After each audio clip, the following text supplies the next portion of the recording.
नमस्कार, आप देख रहे हैं न्यूज नेशन में हूं पिनास त्यागी। एक इंडिया एक टैक्स।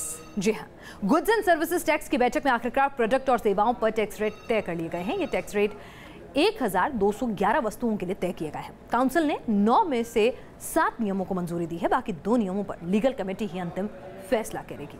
आखिर जीएसटी आपके लिए क्या कुछ परिवर्तन लेकर आएगा, इस पर हम अपनी ये पूरी खास रिपोर्ट आपको दिखाएंगे। लेकिन सबसे पहले समझिए कि आज काउंसिल ने क्या कुछ फैसले किए।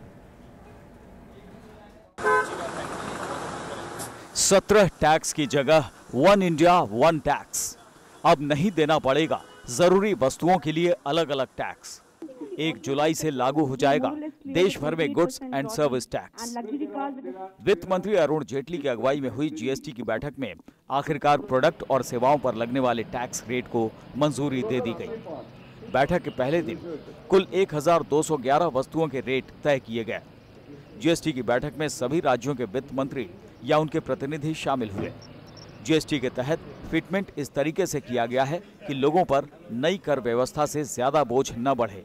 वस्तुओं और सेवाओं को उनके ऊपर इस समय लागू उत्पाद शुल्क, वैट या सेवा कर को ध्यान में रखकर जीएसटी के विभिन्न दरों के साथ जोड़ा जा रहा है।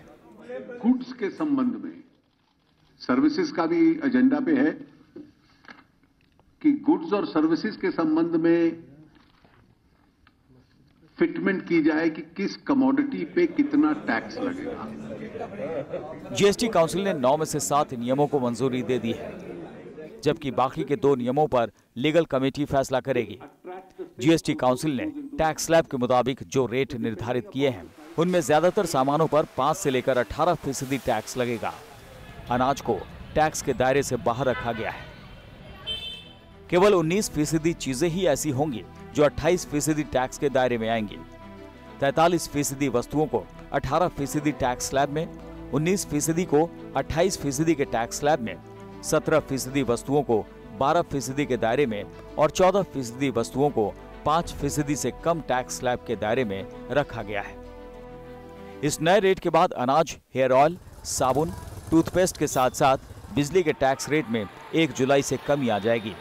साथ ही कोयले पर पहले 8 से 11% के बीच का जो टैक्स था, उसे भी अब 5% कर दिया गया है, जिससे पावर सेक्टर को नए सिरे से एनर्जी मिल सकती है। एक्साइज ड्यूटी या सर्विस टैक्स सेंटर लगाता है या जो वैट और अन्य टैक्सेस स्टेट लगाती हैं, उनको इंटीग्रेट किया जाता है। 1211 आइटम है, 1211 items in the 4-digit code which exist, and for each one of these items the fitment has to be done. दरअसल जीएसटी को देश भर में 1 जुलाई से लागू किए जाने की योजना है, जिसे लेकर सरकार बेहद गंभीर नजर आ रही है। जीएसटी के लिए जहां कई राज्यों में विधानसभा के विशेष सत्र बुलाए गए, तो कईयों ने इसे रूटीन सत्रों में पारित कर दिया। 1 नेशन 1 टैक्स का सपना अब पूरा होने वाला है। 1 जुलाई से माना जा रहा है कि जीएसटी लागू हो जाएगा, लेकिन सरकार के सामने चुनौती इस बात को लेकर के है कि कहीं जीएसटी लागू होने के बाद भी महंगाई दर ना बढ़ जाए। इसलिए सरकार ने ऐसे फूड आर्टिकल्स को जीएसटी से ही बाहर कर दिया जिनसे सबसे ज्यादा प्रभाव महंगाई दर को बढ़ने में होता है। वीडियो जर्नलिस्ट जगदीश चंद्र के साथ Syed Aamir Hussain, news nation, Delhi. GST council ने टैक्स स्लैब के मुताबिक जो सामान तय किए, उनमें ज्यादातर सामान पर 5 से लेकर 18% टैक्स लगेगा। अनाज को टैक्स के दायरे से बाहर रखा गया है। केवल 19% चीजें ही ऐसी होंगी जो 28% टैक्स के दायरे में आएंगी। गुड्स एंड सर्विसेज टैक्स की दरों को तय करने के बाद जहां कई वस्तुओं की कीमतें बढ़ जाएंगी, तो वहीं कई सामानों की घटी कीमतें आपके चेहरे पर सुकून ला सकती हैं। दरअसल प्रस्तावित जीएसटी व्यवस्था में 4 स्तर की दरें रखी गई हैं, जिनमें रोजमर्रा के इस्तेमाल की आवश्यक वस्तुओं पर महज 5% की न्यूनतम दर रखी गई है, ताकि लोगों की जेब पर कोई बड़ा असर ना पड़े। बात अगर जीएसटी रेट कार्ड की करें तो इसके तहत 5, 12, 18 और 28% का 4 स्लैब बनाया गया है, जो अलग अलग सामानों पर लगाई जाएंगी। गुड्स और सर्विस टैक्स यानी जीएसटी में खाद्य पदार्थों को ज्यादातर एग्जेम्प्ट किया गया है, उन पे कोई टैक्स नहीं लगेगा।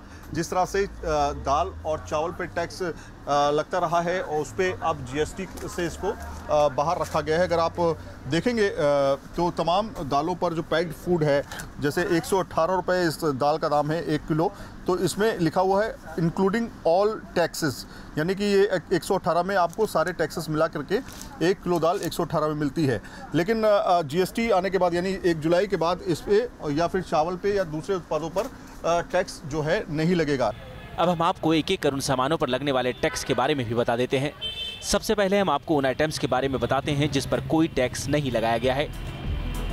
फ्रेश मीट, फिश, चिकन, अंडा, दूध, बटर मिल्क, दही, शहद, फल, सब्जियां, आटा, बेसन, ब्रेड, प्रसाद, नमक, बिंदी, सिंदूर, स्टाम्प, न्यायिक दस्तावेज, प्रिंटेड बुक्स, अखबार, चूड़ियां और हैंडलूम जैसे तमाम रोजमर्रा की जरूरतों के आइटम्स को जीएसटी के दायरे से बाहर रखा गया है।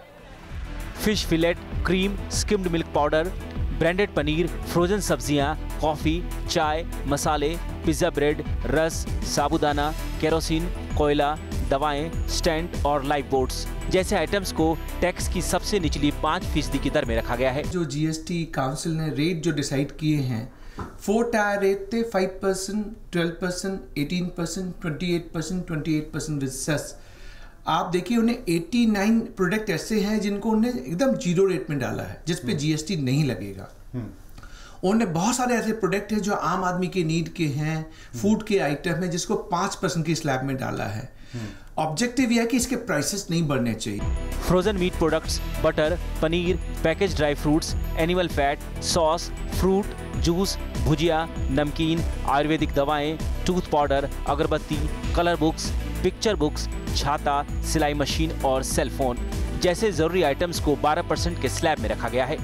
Flavoured refined sugar, pasta, cornflakes, pastries और cake, preserve vegetables, jam, sauce, soup, ice cream, instant food mixes, mineral water, tissue, लिफाफे, notebooks, steel products, printed circuits, camera, speaker और मॉनिटर्स पर 18% जीएसटी लगाने का फैसला लिया गया है।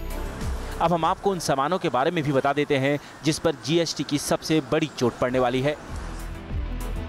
च्युइंगम, कोकोआ रहित चॉकलेट, पान मसाला, वातित जल, paint, deodorant, shaving cream, hair shampoo, dye, sunscreen, wallpaper, ceramic tiles, water heater, dishwasher, सिलाई machine, washing machine, ATM, vending machine, vacuum cleaner, shavers, hair clippers, automobiles, motorcycle, निजी इस्तेमाल के लिए aircraft और नौका विहार। इन चीज़ों को लग्जरी मानते हुए जीएसटी काउंसिल ने 28% का टैक्स लगाने का फैसला लिया है।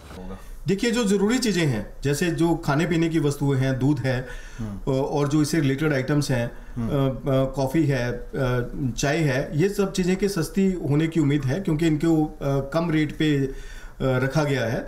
इस स्लैब के जरिए सरकार ने जहां आम लोगों को फायदा पहुंचाने की कोशिश की है तो वहीं लग्जरी आइटम पर चोट कर सरकारी खजाने को भी बढ़ाने की कोशिश की गई है।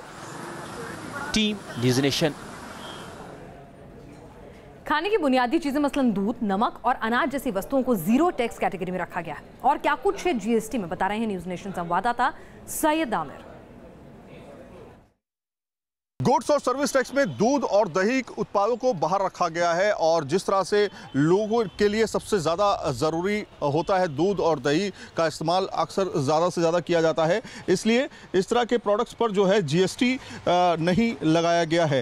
हालांकि जो दूध से बनने वाले उत्पाद हैं उन पर जीएसटी जो है 5% पर लगाया गया है, यानी 5% जो कि नॉमिनल रेट है। 4% में 4 अलग अलग तरीके से इसको बांटा गया है जीएसटी को और दूध और दही पर इसको एग्जेम्प्ट किया गया है। दूध और दही पर नहीं लगेगा, बल्कि जितने भी खाद्य पदार्थ हैं ज़्यादातर खाद्य पदार्थों को एग्जेम्प्ट किया गया है, चाहे अनाज में या चावल ले लीजिए या फिर दाल ले लीजिए, उनको एग्जेम्प्ट किया गया है, जीएसटी से अलग रखा गया है या तो फिर 5% का लगाया गया है। पैक्ड दूध पर भी जो है आपको जीएसटी देने की ज़रूरत नहीं पड़ेगी, यानी कि इनकी कीमतों में कोई बढ़ोतरी नहीं होने वाली और ये सस्ते होने वाले। लेकिन जो उत्पाद हैं या जो दूध से बनने वाले दूसरे प्रोडक्ट हैं उनके ऊपर जो है 5% का टैक्स जो है वो लगाया जाएगा। तो इससे तमाम ऐसी चीज़ें दूध से बनती हैं जो कि अलग अलग उत्पादों में जाती हैं और पैक्ड होकर जाती हैं, इस पर जो है टैक्स जो है 5% तक लगाया जाएगा। अभी मौजूदा समय में भी कोई भी टैक्स इस पर नहीं लगता है और जिस तरह से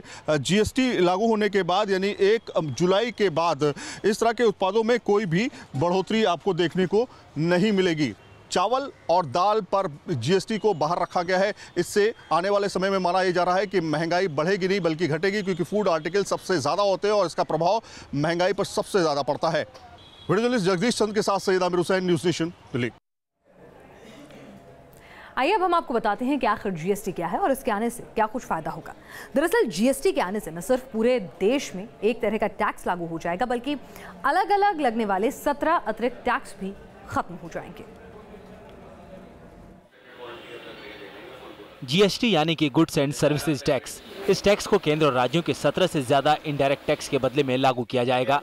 ये ऐसा टैक्स है जो देश भर में किसी भी गुड्स या सर्विसेज की मैन्युफैक्चरिंग, बिक्री और इस्तेमाल पर लागू होगा। जीएसटी के लागू होने से excise duty, central sales tax, state के सेल्स टैक्स यानी VAT, stamp duty, telecom licence fees, turnover tax, बिजली के इस्तेमाल या बिक्री और गुड्स के ट्रांसपोर्टेशन पर लगने वाले टैक्स खत्म हो जाएंगे। जीएसटी को जानने के बाद ये सवाल उठता है कि आखिर इसके लागू हो जाने से आम लोगों को इसका क्या फायदा होगा। तो अब आप ये भी जान लीजिए। जीएसटी को सरल भाषा में कहा जाए तो ये पूरे देश के लिए इनडायरेक्ट टैक्स है जो भारत को एक समान बाजार बना देगा। जीएसटी लागू होने पर सभी राज्यों में लगभग सभी गुड्स एक ही कीमत पर मिलेंगी। इससे पहले एक ही चीज के लिए 2 राज्यों में अलग अलग कीमतें चुकानी पड़ती हैं। दरअसल इसकी वजह अलग अलग राज्यों में लगने वाले टैक्स हैं। इसके लागू होने के बाद देश बहुत हद तक सिंगल मार्केट में तब्दील हो जाएगा। ओवरऑल जो हम अगर फूड आर्टिकल्स में देखते हैं वो एक सबसे बड़ी चीज होती है, क्योंकि हमारे लिए जो भारत के लिए सबसे बड़ी चीज़ जो है, जो फूड आइटम्स हैं, जो इन्फ्लेशन में भी 60% के कंट्रीब्यूशन में आती हैं, तो एक बहुत बड़ी चीज़ होती है कि एक आम आदमी को उसका बोझ ना पड़े। तो उसको सरकार ने बहुत अच्छे तरीके से सिंक्रोनाइज किया है और बहुत सारी आइटम्स को जीएसटी से परे रखा है। यहाँ ये भी जान लेना जरूरी है कि आखिर कितने राज्य अब तक इसे पास कर चुके हैं। जीएसटी को अब तक 10 राज्यों की विधानसभा में पास कर दिया गया है। इनमें तेलंगाना, बिहार, राजस्थान, झारखंड, छत्तीसगढ़, उत्तराखंड, मध्य प्रदेश, उत्तर प्रदेश, आंध्र प्रदेश और हरियाणा शामिल हैं, जबकि 19 राज्यों में इसे पास होना अभी बाकी है। अब हम आपको ये भी बता देते हैं कि आखिर कितने तरह के जीएसटी हैं और इनके क्या मायने हैं। सीजीएसटी यानी सेंट्रल जीएसटी, इसे केंद्र सरकार द्वारा वसूला जाएगा। एसजीएसटी यानी स्टेट जीएसटी, इसे राज्य सरकार वसूलेगी। आईजीएसटी यानी इंटीग्रेटेड जीएसटी, इसे केंद्र सरकार वसूल कर दोनों राज्यों में बराबर बराबर बांट देगी। यूनियन टेरिटरी जीएसटी, इसे भी केंद्र सरकार ही वसूलेगी। हालांकि जीएसटी के लागू होने के बाद शुरुआती सालों में ज्यादातर चीजों के महंगी होने के आसार हैं, लेकिन लोगों को अलग अलग राज्यों में अलग अलग टैक्सों से छुटकारा जरूर मिल जाएगा। Team news nation. दवाई पर जीएसटी के लागू होने के बाद किस तरह का असर पड़ेगा बता रहे हैं हमारे संवाददाता सईद आमिर हुसैन। गुड्स और सर्विस टैक्स 1 जुलाई 2017 से लागू होना है, लेकिन दवाओं का क्या हाल है? क्या दवाओं पर ज़्यादा टैक्स लगेगा? क्या दवाएं महंगी होंगी या फिर नॉर्मल रेट जो पहले चल रहा था वही रखा जाएगा?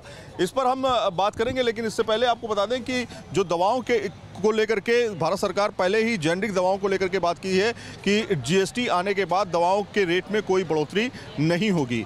अलग अलग तरह की दवाएं होती हैं, जेनेरिक दवाएं, और ख़ासतौर पे जो ऐसी दवाएं जो जीवन रक्षक दवाएं हैं उनको कितने % पर रखा गया है ये सवाल है, क्योंकि 5% के दायरे में उन्हें रखा गया है, ये बात सामने आ रही है। जो महंगी दवाएं होती हैं ताकि वो लोगों तक पहुँच सकें, उनकी रीच तक पहुँच सके। अक्सर देखा जाता है कि महंगी दवाओं के चलते जीएसटी लागू हो रहा है, लेकिन उससे पहले महंगी दवाओं के चलते लोग इलाज नहीं करा पाते थे। तो जीएसटी में किस तरह की दवाएं? हमारे साथ में एक सज्जन है। ये बताइए, आपकी दवाओं की दुकान है, पहले कितने % टैक्स लगता था? अब जीएसटी में बताया जा रहा है जीवन रक्षक दवाओं पे 5% का टैक्स वसूल। पहले भी 5 था, अभी भी 5 है, कोई बढ़ोतरी नहीं हुई है। कितना? ये देखिए, इनके पास एक बिल है जिसमें ये बता रहे हैं साफ तौर पे कि 5% का जो है पहले भी टैक्स लगता था। ये आप देख सकते हैं वैट जो कि 5% का लगता है। इसके अलावा कोई टैक्स लगता है? नहीं, इसके अलावा कोई टैक्स नहीं। जीवन रक्षक दवाओं पे भी 5%? सेम 5%। तो इसमें कोई बदलाव नहीं किया गया? नहीं। तो ये बताया जा रहा है कि जीएसटी लागू जो है 1 जुलाई से लागू हो जाएगा और उसके बाद तमाम उत्पादों पर अपने अपने अलग अलग टैक्स जो हैं वो दायरे में आ जाएंगे। देखना ये है कि इससे क्या महंगाई में बढ़ोतरी होगी, क्या उत्पादों में बढ़ोतरी होगी, क्योंकि जीवन रक्षक दवाओं के लिए साफ तौर पे वित्त मंत्री ने कहा है कि उसको 5% के दायरे में रखा जाएगा, जिससे ज़्यादा से ज़्यादा लोगों तक उसकी पहुँच हो सके। अलग अलग रेट्स होंगे, अलग अलग स्लैब में सबको बांटा गया है, उत्पादों को अलग अलग स्लैब में बांटा गया है, जिससे लोगों को ज़्यादा नुकसान भी ना हो और जीएसटी से आने से एक नेशन एक टैक्स की जो परिभाषा है उसे भी पूरा किया जा सके। तो दवाओं पर फिलहाल 5% का टैक्स जीएसटी में लिया जाएगा, जो कि घोषित किया जा चुका है। वीडियो जर्नलिस्ट कमल किशोर के साथ सैयद आमिर हुसैन, न्यूज़ नेशन, दिल्ली। तो one India one tax GST लागू होने में अब 1 महीने से ज्यादा का वक्त बचा तो हुआ है, लेकिन इसे लेकर दरें जरूर इस बीच तय हो गई हैं। साथ ही एक और बदलाव आपको नजर आने वाला है, वो ये कि आप जिन चीजों पर अब तक सर्विस टैक्स चुकाते आ रहे हैं, हो सकता है उनके दामों में आपको बदलाव नजर आए। फोन बिल पर 18% चार्ज हो जाएगा। 2500 से 5000 किराए वाले होटल्स में 18% टैक्स के दायरे में आएंगे। 5000 से ऊपर के 5 स्टार होटल्स पर 28% टैक्स लगेगा। नॉन एसी रेस्टोरेंट पर 12% सर्विस टैक्स लगेगा। 1000 से 2500 वाले होटल्स 12% टैक्स के दायरे में आएंगे। ऐप बेस्ड टैक्सी सर्विसेज सस्ती होने वाली हैं, उन पर अब 5% टैक्स लगेगा। इकोनॉमी क्लास में हवाई यात्रा पर 5% ही सर्विस टैक्स लगेगा, तो यानी कि ये भी सस्ता होगा। बिजनेस क्लास पर हालांकि 12% जीएसटी लगेगा। वित्तीय सेवाएं भी 18% के दायरे में आएंगी। इस बुलेटिन में फिलहाल के लिए इतना ही। देश और दुनिया की तमाम अहम खबरों के लिए आप देखते रहिए न्यूज़ नेशन।